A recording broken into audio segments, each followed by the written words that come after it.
Mrs. Green Apple, we continue the track by track listen through to the self-entitled album Mrs. Green Apple by Mrs. Green Apple with song number 7. Oh my god, we're getting through this quickly, aren't we? This one's called Ubu. Don't know anything about it. It's 4 minutes 16. If we talk about the flow of the album so far, the album started off with so much pace, so relentless. Really loved it. Started to chill out a little bit more with Soft Drink, but then it was in the last song where things really took a different turn and became much more kind of, big anthemic mid-tempo ballad. To be honest, so far I've really been enjoying this album. I'm always honest about my reviews. This one is definitely feeling like this is feeling like a really good listen. So I'm looking forward to hearing we get from this one. Obviously, the song after this one is we're going to be going back to was this Samama Festival? Okay, that's going to be the next one. That one's got a music video, so we've got a little moment to have something which is not music video based for a little bit, and let's see whether they took this little opportunity to make an album track which is full of experimentation. Let's see what we get from this one. Ubu, Miss Green Apple, loving this album. Let's see where this goes.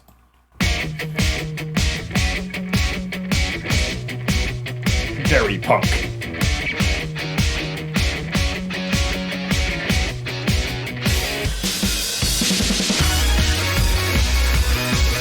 Oh my god, the synth bass. It's like 80s synth and 80s punk combined.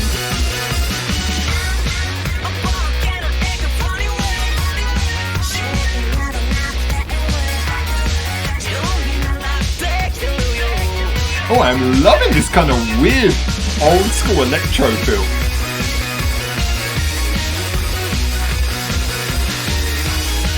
It's a bit chiptune and it's a bit punk at the same time.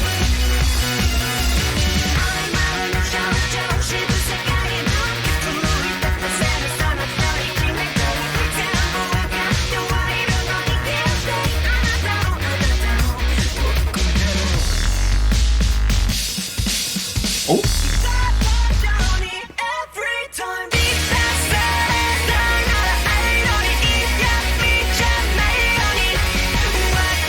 I like that little breakdown, how that broke things up, and then the chorus has this really, really thick, compressed, blasting sound.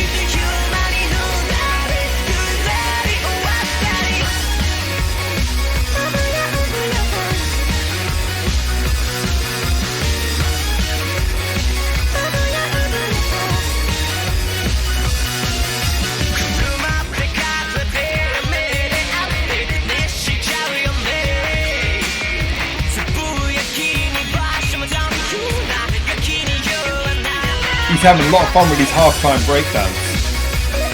And then bouncing back to full speed, full pace.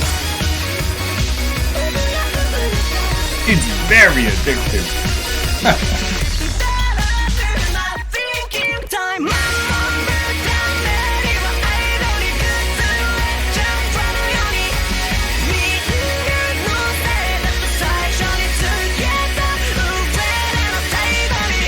That last chord really makes the chorus.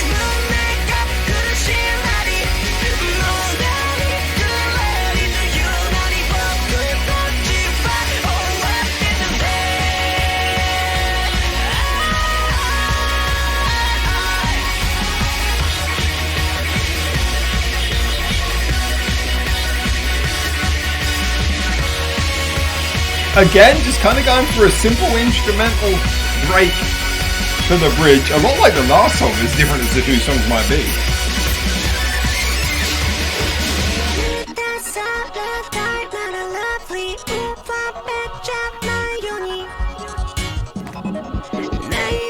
Oh, phaser, build.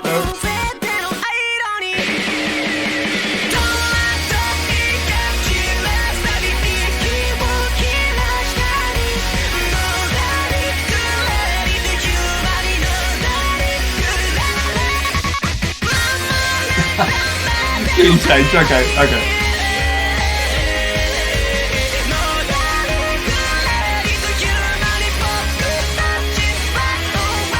Yeah, I love that little chord change there. It really kind of sets everything just into a little bit of degree of doubt right as the chorus is about to wrap up. Back to the refrain. Kinda.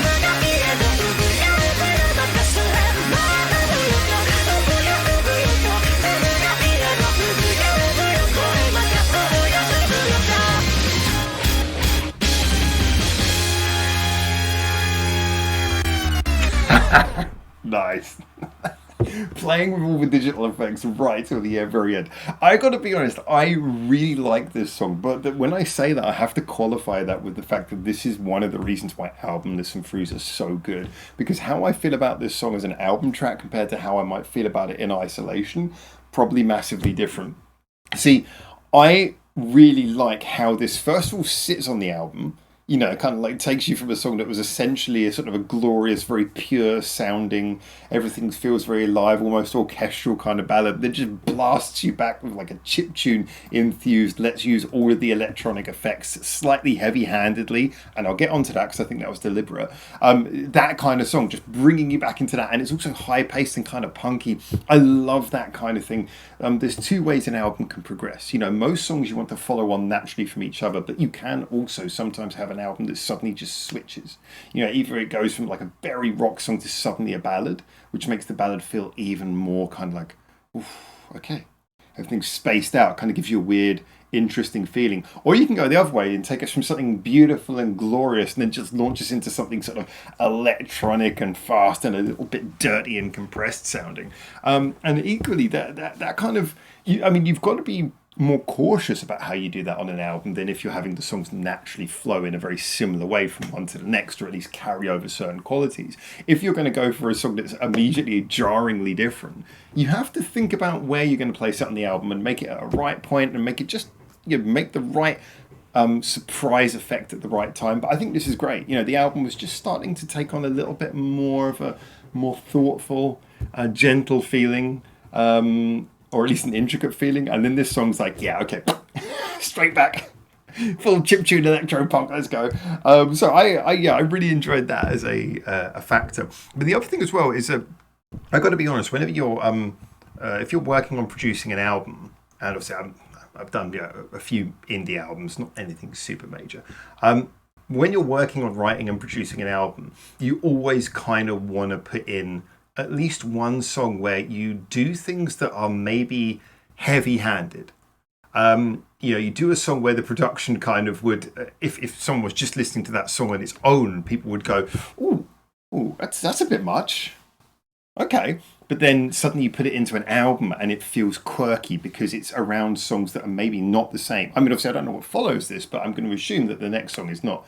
It's probably quite different in terms of production. That would be my guess. But like you put a song in like this and it really makes people stand up and listen, and it works because it's on an album.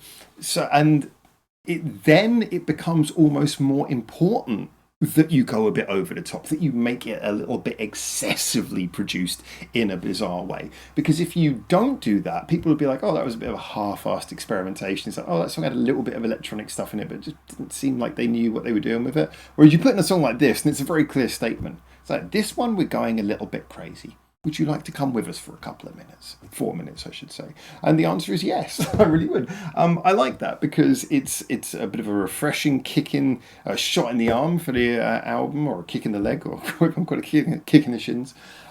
It definitely, to me, feels like a song that is very purposely dropped in mid-album to have that effect. How does it work as a song? It's great. Switches between half-time, where you get those head-bobbing bits where everything's broken up, and then double time where it's charging long.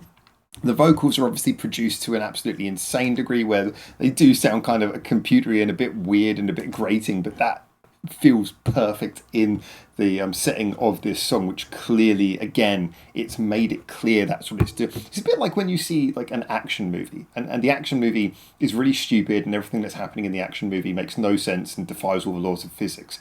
If the action movie takes itself seriously, it's hard to enjoy. But if the action movie is kind of winking at you going, crazy, isn't it? We're doing something weird here, aren't we?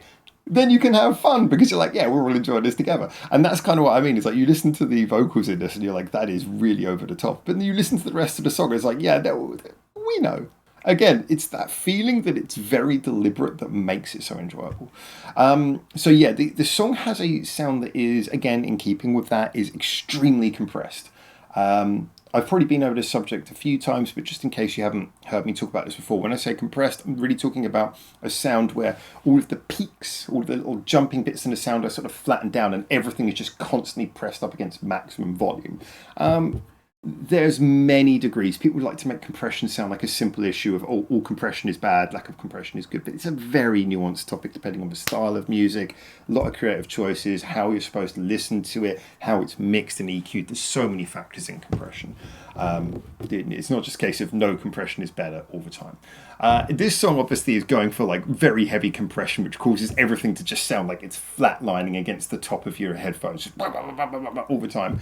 It means that it loses a little bit of punch with each note, but that constant thick stream of sound is actually quite satisfying because of how quickly it moves along.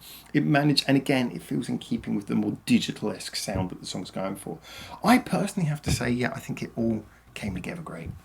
I really like it. I think it's a great move, great decision, great sound. And if I listen to it in isolation, it would probably be a bit weird. But in the context of the album, really enjoyed it. In the context of being a Mrs. Green Apple song, it's pleasantly different from most of what we've heard from them elsewhere. And in the context of being something that I would put in a playlist of more chiptune electronic style music, yeah, this would go in there. It's kind of got that vibe where you could listen to it along with some other sort of berserk chiptune songs. You could put it on with some Poly 6 or something.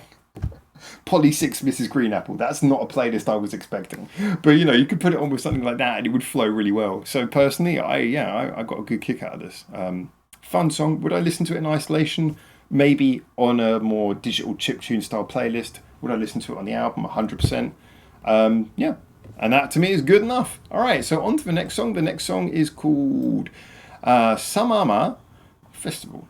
Don't know why 2 Mars, but I guess we'll find out next time. So anyway, get in the comments, tell me what you think. Remember to subscribe, all the YouTubery stuff, and until I hopefully see you very soon for the next one of these. For now, ciao, ciao.